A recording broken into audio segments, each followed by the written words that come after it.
Here's a question. Why do we love hearing about the worst things humans can do? Murder mysteries, heists, unsolved cases, we just can't get enough. True crime has become the genre of obsession.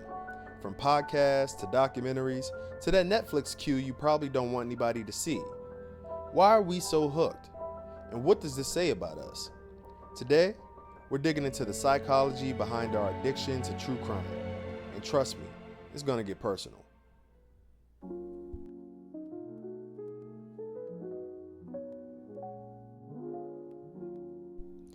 Welcome to Unusual Perusal, where we dive into the strange, the fascinating, and the things that make you go, why am I like this? Today's episode, True Crime Addiction. Why we can't stop consuming stories about crime and punishment. Let's investigate. True crime isn't new.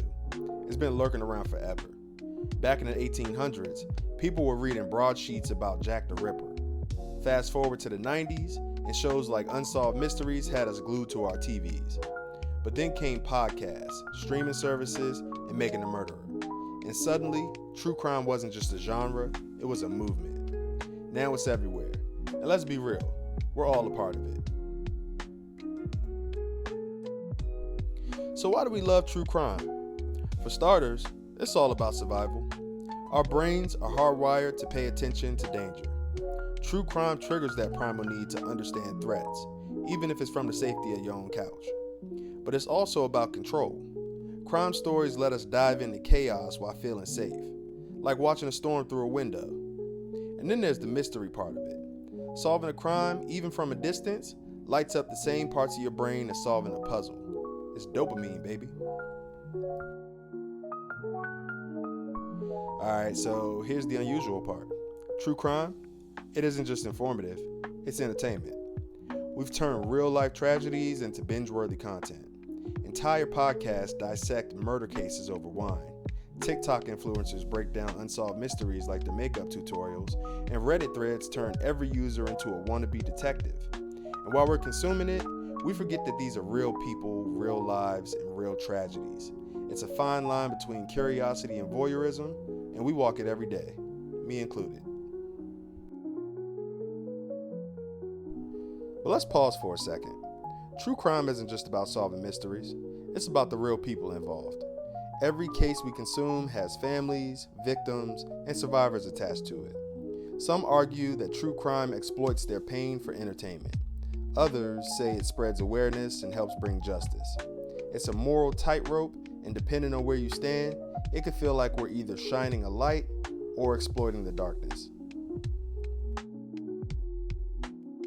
Then there's the true crime community. For some, it's about sharing theories, supporting victims, or even cracking unsolved cases. But for others, it's straight up obsession. Entire Facebook groups dedicate hours to analyzing blurry photos. Some fans cross boundaries, contacting families of victims or harassing suspects online.